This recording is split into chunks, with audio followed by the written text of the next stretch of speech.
ضعاف یعنی ضعیف حدیثیں سن سکیں، بلکہ مواقف و شرح مواقف میں تو تصریحات کی کہ باب عقائد سے ہیں، اور اس میں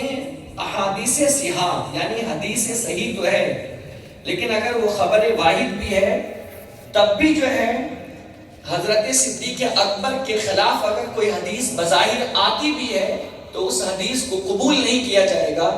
اس لیے کہ امام عشق و محبت سیدی سرکار اعلیٰ حضرت نے لکھا ہے کہ اگر کسی کی فضیلت اگر آپ کو بیان کرتی ہے، وہ فضیلت جو صدیق اکبر سے بڑھ کر ہو، تو اس کے لیے یا تو آپ کو قرآن کی آیت چاہیے یا تو حدیث متواتر چاہیے۔ یہ دو حدیثیں، یہ دو قول، یا تو قرآن کی آیت پیش کرو جس میں صدیق اکبر سے بڑا رتبہ کسی اور صحابی کا نظر آتا ہو، یا پھر وہ حدیث پیش کرو جو تواتر کے ساتھ بیان کی گئی ہو اور اتنے لوگ اس کو بیان کرنے والے ہو کہ اس میں ہر درجے میں کم از کم 7 افراد ہو جو صدیق اکبر کے اپوزٹ کوئی بات بیان کرنے والے ہو تو سنی جائے گی، ورنہ اگر اس سے کم ہو تو پھر وہ کسی کی روایت نہیں سنی جائے گی، اگرچہ اس کے بارے میں کتنی ہی حدیثیں کیوں نہ آئی ہو، کیونکہ خبر واحد والی حدیثیں اللہ اکبر حدیث مشہور اور حدیث متواتر کے خلاف اگر آتی ہے تو وہ حدیثیں مانی نہیں جاتی ہے۔ یہ اور بات ہے کہ اس حدیث پر ایمان ہوتا ہے، لیکن عقیدہ وہی رکھا جائے گا جو حدیث تواتر سے ثابت ہوتا ہے۔ تو آپ نے لکھا کہ یہ جو افضلیت صدیق اکبر ہے یہ صرف فضیلت کے باب سے نہیں ہے اور بلکہ یہ عقائد کے باب سے ہے، اور اس میں اگر کسی نے انکار کیا تو وہ انسان جو ہے وہ گمراہ ہو جائے گا۔ عزیزان ملت اسلامیہ، جلیل القدر حنفی محدث حضرت امام ابو جعفر احمد بن محمد طحاوی وفات 321 ہجری فرماتے ہیں وَنُثْبِتُ الْخِلَافَةَ بَعْدَ رسول اللہ صلی اللہ علیہ وسلم اولا لأبی بکر رضی اللہ تعالیٰ عنہ تفضیلا له وتقدیما على جميع الامة ثم لعمر بن الخطاب ثم لعثمان ثم لعلی بن ابی طالب رضوان اللہ تعالیٰ علیہم اجمعین۔ حضرت امام طحاوی رحمۃ اللہ تعالیٰ علیہ لکھتے ہیں کہ ہم رسول اللہ کے بعد سب سے افضل اگر کسی کو مانتے ہیں تو حضرت ابو بکر صدیق کو مانتے ہیں، ثم لعمر پھر عمر کو مانتے ہیں، ثم لعثمان پھر عثمان کو مانتے ہیں، ثم لعلی ابن ابی طالب پھر ہم علی ابن ابی طالب کو مانتے ہیں۔ یہ اہل سنت کا اجماعی موقف ہے اور ہمارا عقیدہ ہے۔ ایک بدبخت نے ایک تاریخی قول اس نے یہ رکھی کہ سب سے پہلے ابو بکر کو خلافت دی گئی،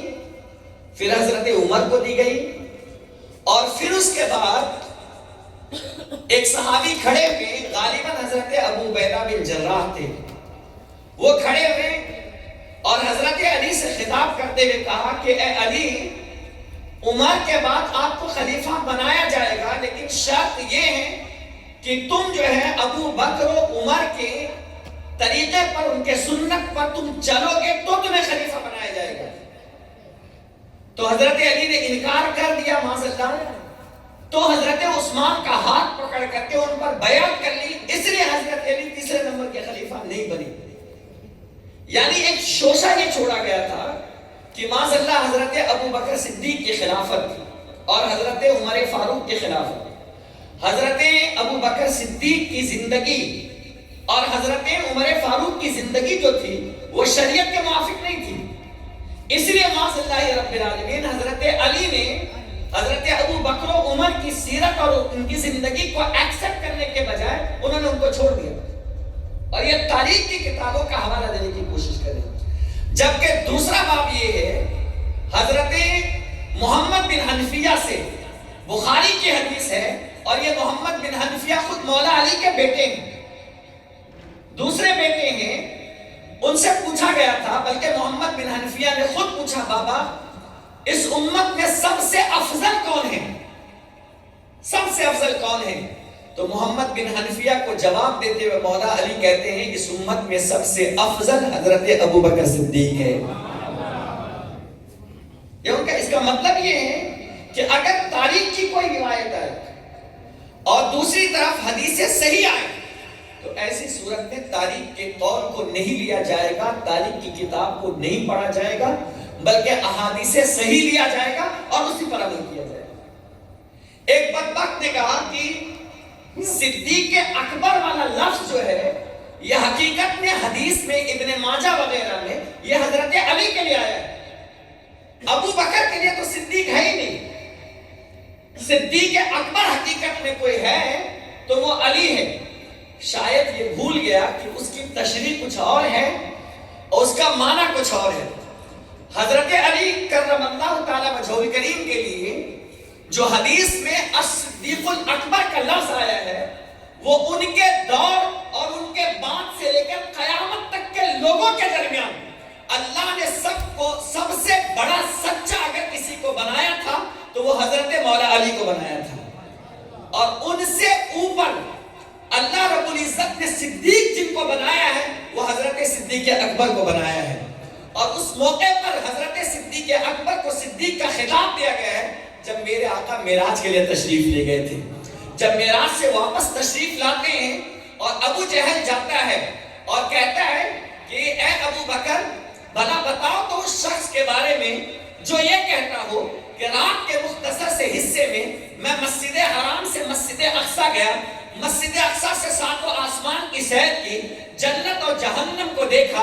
اللہ کا دیدار کیا, ان سے بہت ساری باتیں کی اور پھر مختصر سے حصے میں واپس پلٹ کر کے آ گیا, کیا ایسا کوئی پاسبل ہے؟ تو حضرت ابو بکر صدیق نے یہ نہیں کہا کہ یہ جھوٹی بات ہے, بلکہ آپ نے یہ فرمایا یہ بتاؤ کہ یہ بات کہی ہے کس نے؟ تو اس نے شاید یہ سوچا کہ یہ میں نام بتا دوں گا تو یہ اب ان کا ساتھ چھوڑ دیں گے. تو ابو جہل نے کہا وہی تمہارے دوست محمد نے اتنا بڑا دعویٰ کیا ہے. تو حضرت ابو بکر کہتے ہیں اگر میرے محبوب اس سے بڑھ کر کے بھی کوئی بات کرتے تو ابو بکر اسے قبول کرنے کے لیے تیار ہے. ادھر انہوں نے یہ بات کہی اور ادھر اللہ نے حضرت جبریل کو بھیج کر انہیں صدیق کا خطاب عطا فرمایا ہے, صدیق کا خطاب عطا کیا. تو بہرحال ہمارا یہ عقیدہ ہے کہ سب سے افضل انبیاء کے بعد اور ملائکہ مرسلین کے بعد اس امت میں اگر کوئی ہے تو خلفائے اربعہ ہیں, حضرت ابو بکر,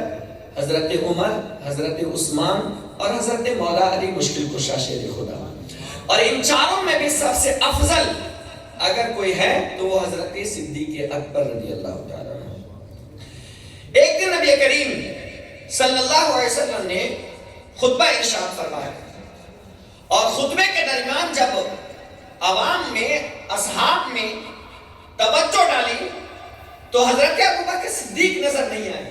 حالانکہ آپ کا مسئلہ یہ تھا کہ آپ صبح میں حضور کی خدمت میں ہوتے تھے اور شام میں بھی حضور کی خدمت میں ہوتے تھے. بلکہ اس سے بھی بڑھ کر بات بتاؤں, حضرت صدیق اکبر کا مسئلہ یہ تھا کہ آپ صبح سویرے سب سے پہلے حضور کی چوکھٹ پر آ کر بیٹھ جاتے تھے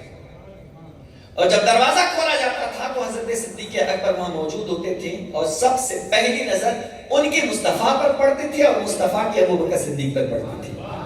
تو حضور علیہ السلام نے ارشاد فرمایا ابو بکر تم اتنی جلدی کیوں آ جاتے ہو, تھوڑا آرام بھی کر لیا کرو. تو کہتے یا رسول اللہ صلی اللہ علیہ وسلم میری چاہت یہ ہے کہ سب سے پہلے اگر میں کسی کا چہرہ دیکھوں تو اپنے محبوب کا چہرہ دیکھوں,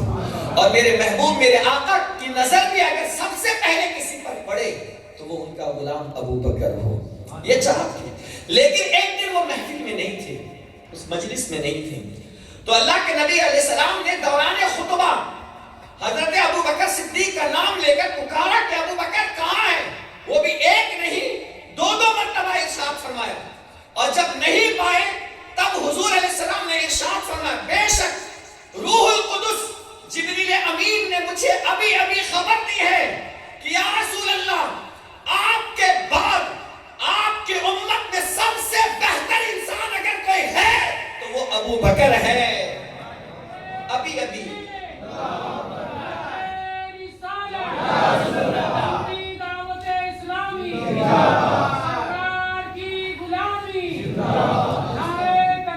میرے پیارے آقا علیہ الصلوۃ والسلام کے پیارے دیوانوں کہتے ابھی ابھی مجھے خبر دی جب منبر پر کھڑے تھے حضور صلی اللہ تعالی علیہ وسلم تو کہا کہ امت میں سب سے بہتر اگر کوئی ہے تو وہ ابو بکر ہے. لوگ کیسے ہیں جو ابو بکر صدیق رضی اللہ عنہ کے حوالے سے کہتے ہیں معاذ اللہ وہ تو غار ثور میں تھے ہی نہیں, وہ غار ثور میں تھے ہی نہیں, وہ جانے والے حضور کے ساتھ سفر کرنے والے وہ صدیق اکبر نہیں تھے. یہاں تک کہ کہا کہ اس میں تو مولا علی تھے. وہ نادان اگر سفر میں ہجرت کے موقع پر اگر صدیق اکبر نہیں تھے تو بستر اور مولا علی تھے تو بستر پر لیٹا کون تھا؟ بستر پر لیٹا کون تھا؟ ارے ابو بکر اس ذات کا نام ہے کہ 3 دن تک کے چاند نے نہ سورج نے میرے مصطفیٰ کا چہرہ دیکھا ہے. 3 دن تک کے مسلسل جس رسول کا چہرہ دیکھنے کا شرف کے صحابی کو حاصل ہوا ہے وہ حضرت صدیق اکبر رضی اللہ عنہ کی ذات ہے. 3 دن رات مسلسل دیکھتے رہے, صبح میں, شام میں, دوپہر میں, رات میں, ہر لمحہ 24 گھنٹہ مصطفیٰ کا دیدار کرتے رہے. یہ اعزاز تنہا صدیق اکبر کو حاصل ہے. تو انہی کا انکار کرتے ہو, انہی کے بارے میں کہتا ہوں کہ وہ تو غار میں تھے ہی نہیں. یہ یہاں تک لوگ بڑھ گئے صدیق اکبر کے حوالے سے. اس لیے صدیق اکبر رضی اللہ عنہ کے حوالے سے زبان درازی نہ کرے. اور رہی بات ان کے افضل ہونے کی اور ماننے کی تو یہ ہمارا ہی عقیدہ نہیں ہے, صحابہ کرام کا بھی عقیدہ یہی ہے کہ ہم اپنے اصحاب میں, ہم حضور کے تمام ساتھیوں میں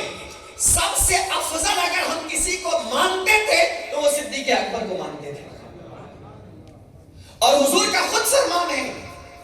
ایک صحابی کہتے ہیں کہ میں حضور علیہ السلام ہمارے ساتھ تھے, ابو بکر تھے, تو میں ابو بکر کے آگے آگے چل رہا تھا. میرے آقا نے فرمایا کہ اے شخص تم پیچھے ہٹ جا, تجھے نہیں پتا ہے کہ تیرے پیچھے ابو بکر چل رہے ہیں, تمہارے پیچھے ان کو آگے اس نے کی. یہ اشارہ ہے کہ میرے بعد اس امت میں سب سے آگے اگر کوئی ہوگا تو وہ میرا ابو بکر ہوگا. یہی وجہ ہے کہ تقریباً 17 نمازیں حضور علیہ السلام کی موجودگی میں رسول پاک کے مصلی پر چڑھ کر اگر کسی نے ادا کی ہے اور پڑھائی ہے تو وہ یہ شرف حضرت ابو بکر صدیق کو حاصل ہے. اور ایک موقع پر حضرت عمر آگے بڑھ گئے تھے, اور جب حضور بعد میں تشریف لائے تو دیکھا حضرت عمر ہے, حضور جلال میں آگے اور کہا تم میں سے کسی کو یہ جائز نہیں ہے, حلال نہیں ہے کہ ابو بکر تم میں موجود ہو تو وہ مصلی امامت پر آگے بڑھے. یہ اشارہ ہے اس امت میں سب سے افضل اگر کوئی ہے تو ابو بکر کی ذات ہے. ایک موقع کی اور حدیث سنا, مشکات کی ہے. مدینے کی رات ہے, چاندنی شباب پر تارے کھلکھلا رہے ہیں. اما عائشہ کے گود میں اللہ کے رسول علیہ السلام نے اپنا سر رکھا ہوا ہے. اللہ اکبر. حضور علیہ السلام نے ارشاد فرمایا عائشہ تم جانتی ہو کہ آسمان کے تاروں کے برابر کس کی نیکی ہے, کس کی نیکی ہے؟ تو آپ نے یہ دل میں سوچا کہ شاید میرے بابا کی ہوگی, لیکن اللہ کے رسول علیہ السلام نے جواب دیا کہ آسمان میں یہ جو تارے ہیں ان تاروں کے برابر عمر کی نیکی ہے. تو چہرہ تھوڑا سا مرجھا گیا کیونکہ دل میں آپ نے یہ سوچا تھا کہ میرے بابا کی ہوگی. جب حضور علیہ السلام نے حضرت عائشہ کا چہرہ دیکھا تو ارشاد فرماتے ہیں عائشہ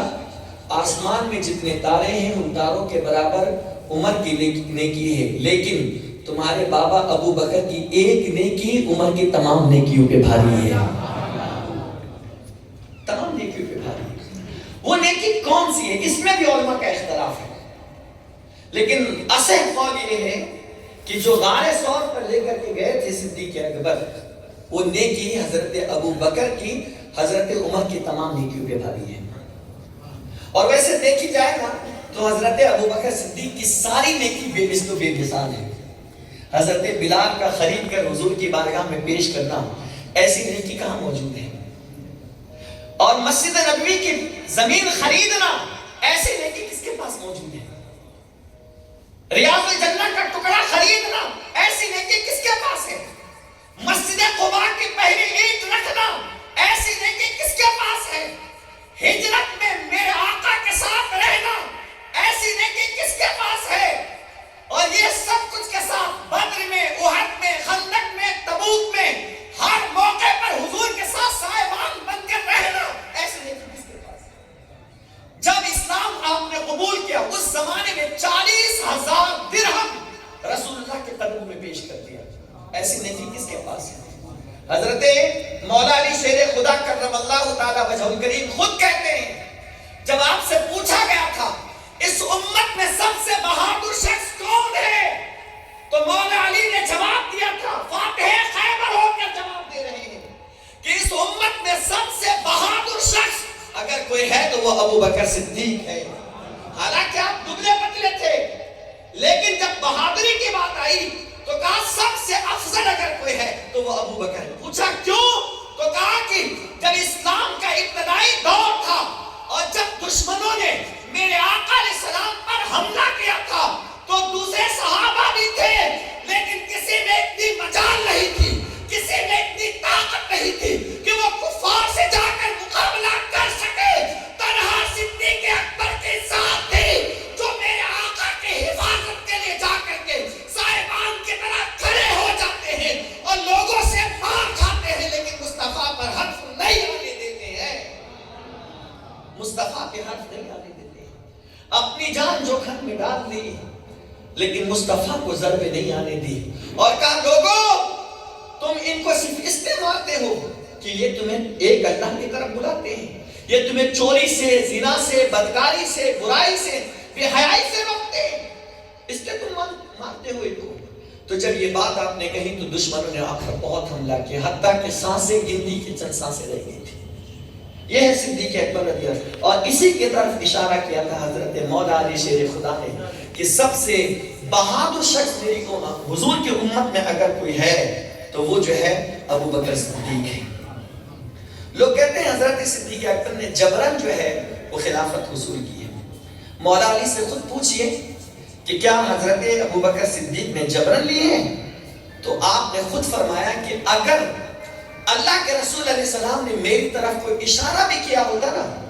کوئی اشارہ بھی کیا ہوتا کہ خلافت کا اصل حقدار میں ہوں، تو ابو قحافہ کے بیٹے کو منبر کے ایک زینے تک چڑھنے نہیں دیتا، لیکن میرے رسول نے اس طرح کی کوئی باتیں مجھ سے نہیں کی ہے، اس طرح کی باتیں مجھ سے کچھ نہیں کی۔ میرے پیارے آقا علیہ السلام کے پیارے دیوانوں، حضرت سیدنا عبداللہ بن عمر رضی اللہ تعالی عنہما فرماتے ہیں کہ ہم رسول اللہ کے زمانے میں صلی اللہ علیہ وسلم حضرت ابو بکر کو سب سے افضل شمار کرتے تھے،